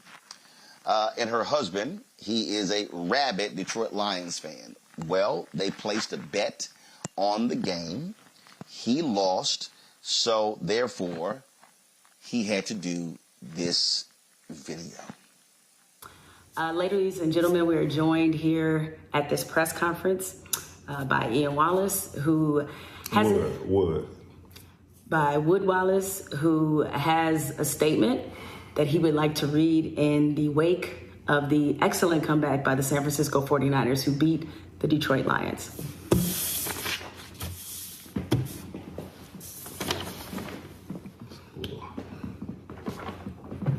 Hello, everybody. I come before you a humble man because my team, the Detroit Lions, lost to my wife's team, the excellent and resilient San Francisco 49ers. If you're wondering how I got here, let me explain. From the time it was decided that the 49ers and the Lions were going to play each other for the NFC Championship, I've been terrorizing my lovely wife with childish antics. I taunted her team and disrespected her 49ers merchandise. What's this word? Apologize to the 49er faithful for my immature behavior. I disrespected one of the great franchises in NFL history. I apologize to Brock Purdy for calling him Jimmy. What's that? How you say that? Garoppolo's twin. That was insulting. And since the Lions are quarterback, come on now, by the Dollar General Ryan Gosling, I should have not clowned such an excellent quarterback. In closing, I would like to add that my wife is much wiser than me. I'll one day learn to be as gracious as my wife, so that I may avoid this kind of public humiliation. Going forward, I will not ridicule her anymore for being a lifelong 49er fan. While the Lions are at home eating a wish sandwich, if appetizers. And what if appetizers? I'll be rooting for the 49ers in the Super Bowl. Go Niners. Not true. Wood Wallace will not be accepting questions at this time. Please allow him to have his privacy as he tries to get through this difficult moment. Thank you. Wow.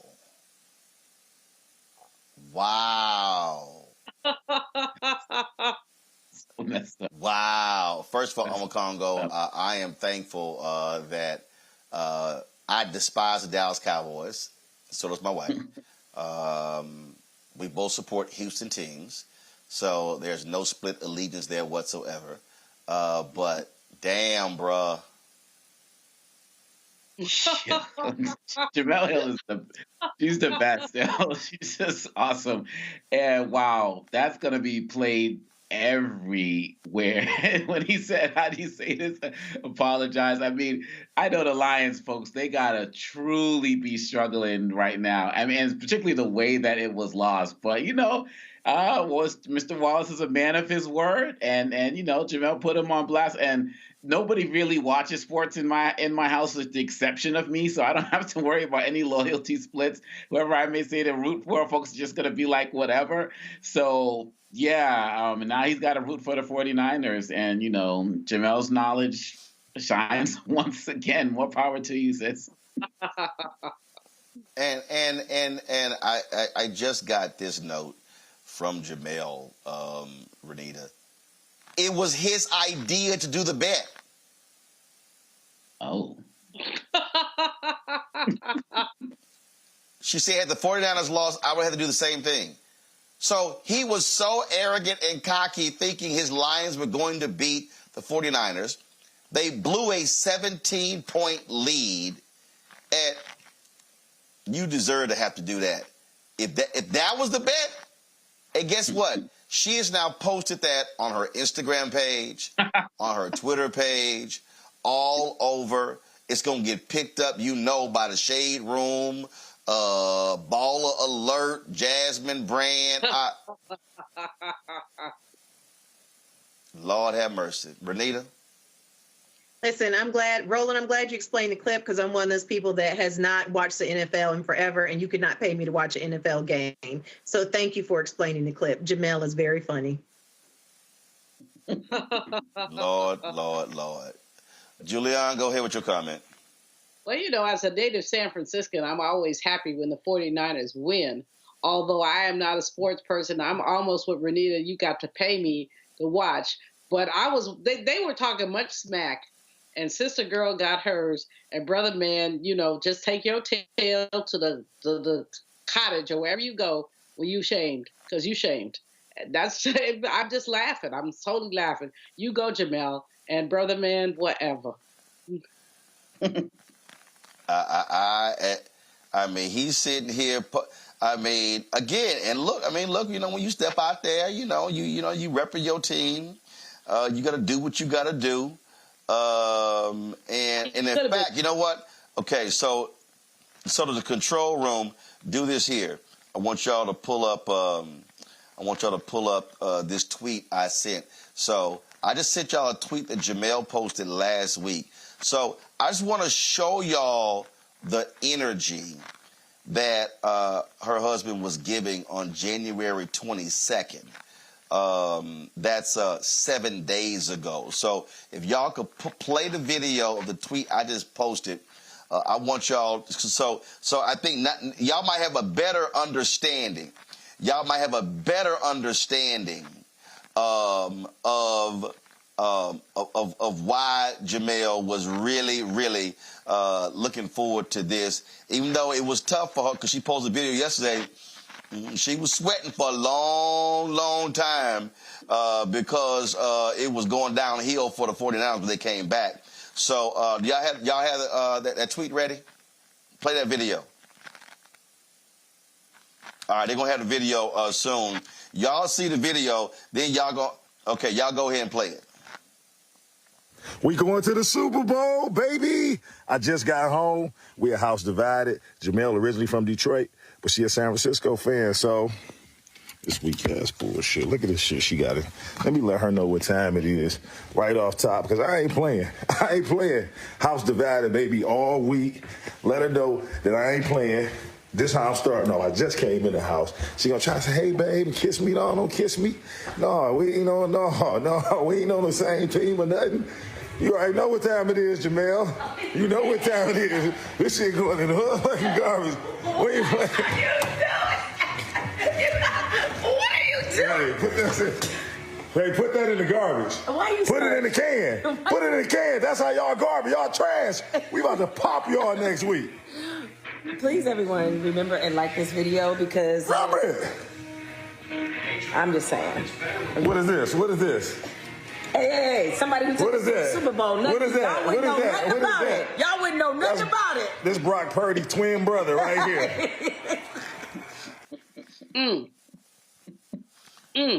That was kind of aggressive, Omakongo.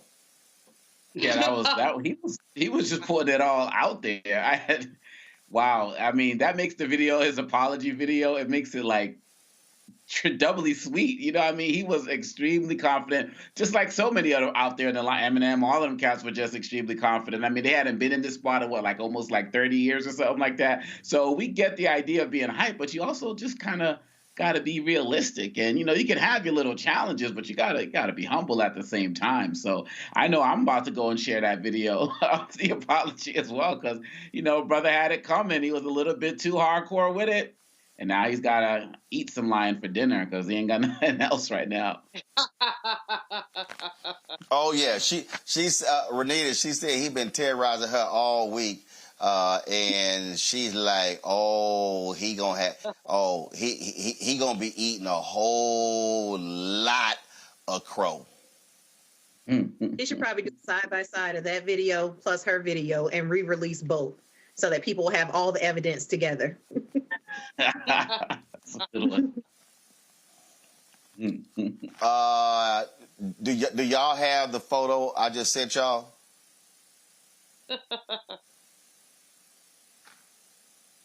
So let me know y'all have it up. Julian, I'm telling you, I mean, he put a jersey in the trash. And he's sitting in the trash. That's called you might get cut.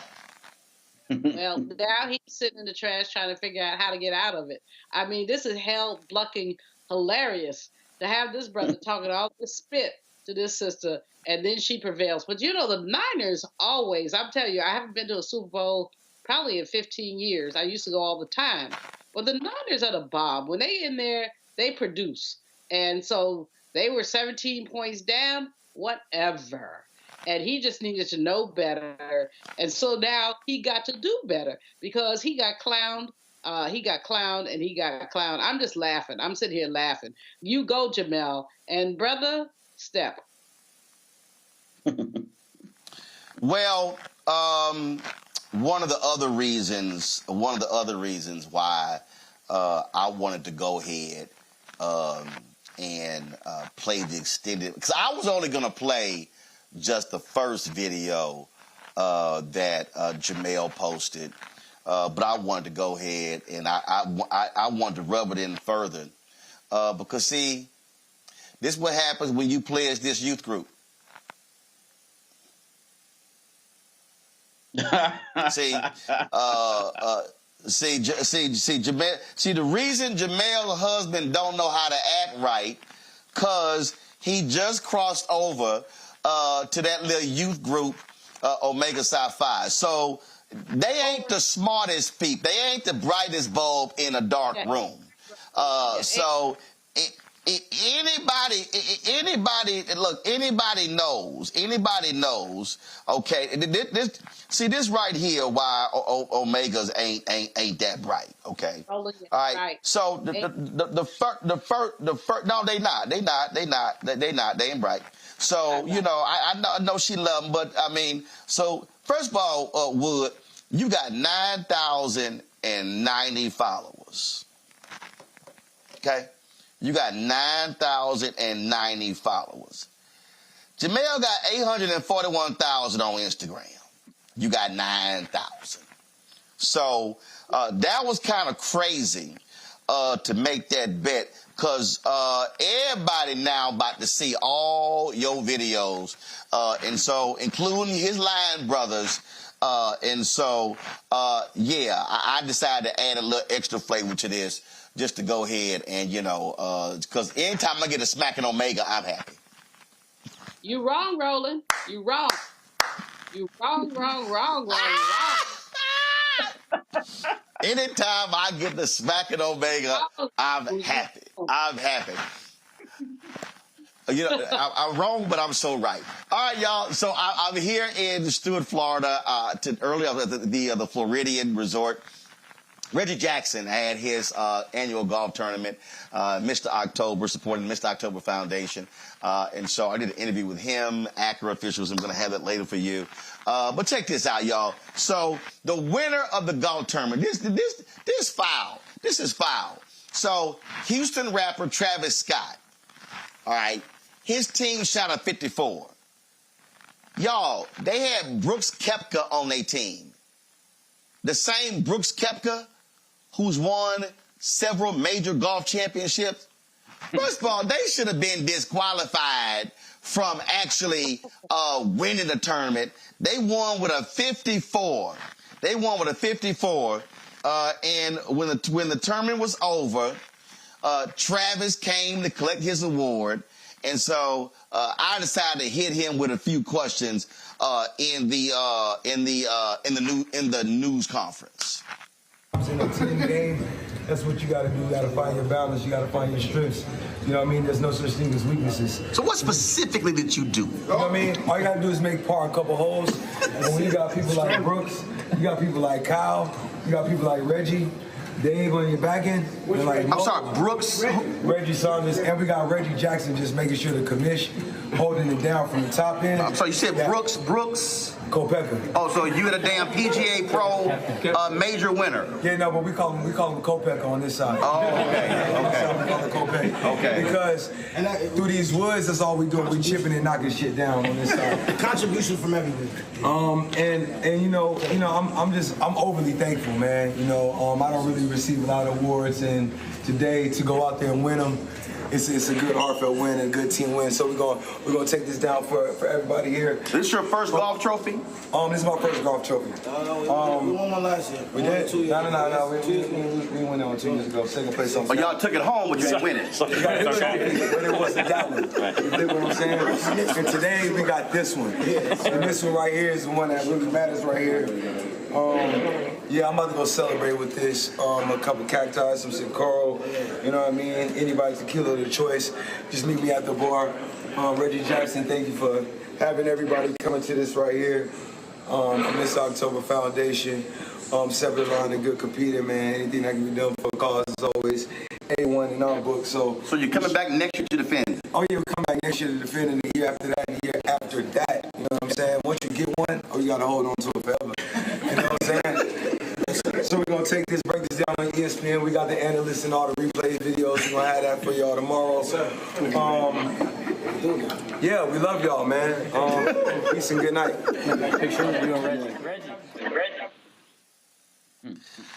Y'all, so that was a lot of fun. About $900,000 was raised for the Mr. October Foundation. So we had a great time, and so they're certainly doing a lot of great educational things.